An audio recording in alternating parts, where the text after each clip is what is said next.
This seems like a strong invitation to everybody to stay on a spiritual path continuously and to be open to changes, to be open to new impulses from direction that people don't expect when they are on their spiritual path. And you are living a spiritual life, and at the same time I realize I meet a man that is very alive in day-to-day life, meeting people, running around. I saw you jogging. So how do you combine your spiritual path, that I see you follow very severely, and the daily life, just being a human being amongst other human beings? What is the essence of combining that, or what is your recipe? The answer is very simple. Simplicity.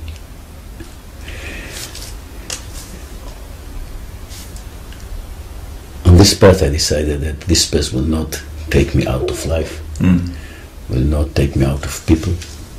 I love people. I love to be with people. And for me, hugging people is spirituality. For me, opening to the heart, this is the meditation I do a lot. It's spirituality. For me, living a simple life, like what the Tao says, it's the secret. And when we don't let the mind go in, and we see our ego, but we are not captive of our ego, captives of our ego, then things are really simple. I love jogging, so I jog. I love talking with people, so I talk. I love doing my work, so I do it. And this is all spirituality for me. You know, there is a story of a Zen master that after he was giving a very deep philosophical lecture, he told his disciples, now let's do something really spiritual. Let's drink a glass of tea. So this is all about, it's drinking a glass of tea. And there is also a story about the Buddha. Somebody asked the Buddha, what did you do after you got enlightened? So the Buddha said, before I was eating when I was hungry and sleeping when I was tired. And after I was eating when I was hungry and sleeping when I was tired. And also about your questions, somebody asked the Buddha if after he got enlightened he has already answers for all the questions. So he said, answers I don't have, but all the questions disappeared. So I can say that, thank God, I have less and less questions on this planet. So maybe you are also already in a part of your journey that other people are not, that would like to learn from you. So I would like to ask you, if you think of major crises you were in or deviations you took, how did you digest them? How did you go through valleys in your journey? And maybe just add another question that's combined with that.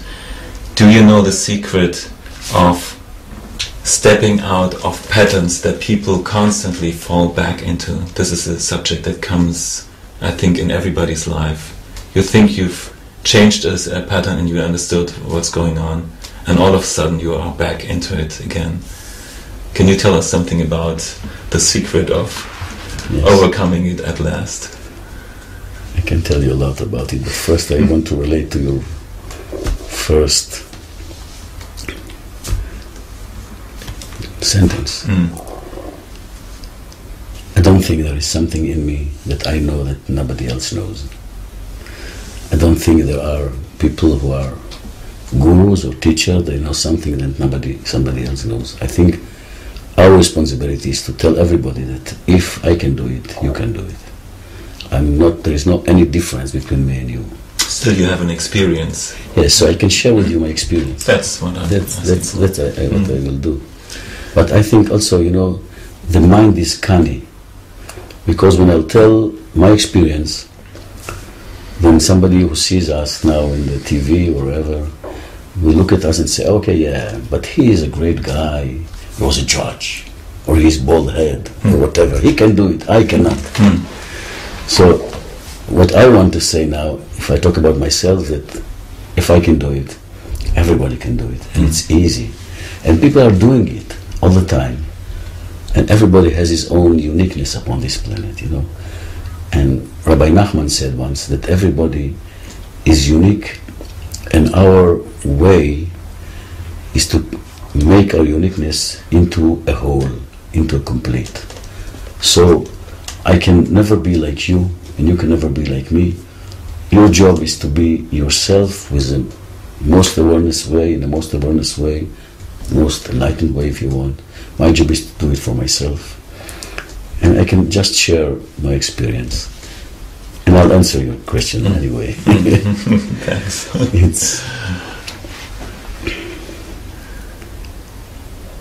The answer is a spiral.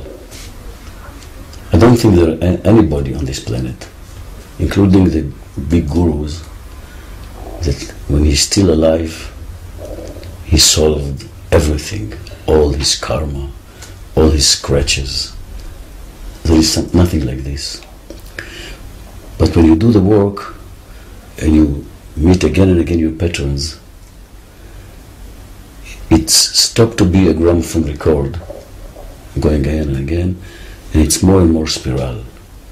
So there is kind of space in between, there is kind of air in between. You feel these kind of spaces. So if something that took you once to fall down and to be in crisis for a year, afterward it takes you half a year, and then when you go more and more in this, you can see it and in a minute let go.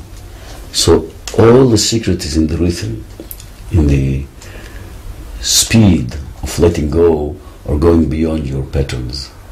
So when you're really aware of the patterns and you look at them and you really see them, so when you meet them in the daily life, and we are talking about meditation in the marketplace, you know, it's like we're not sitting in the Himalayas.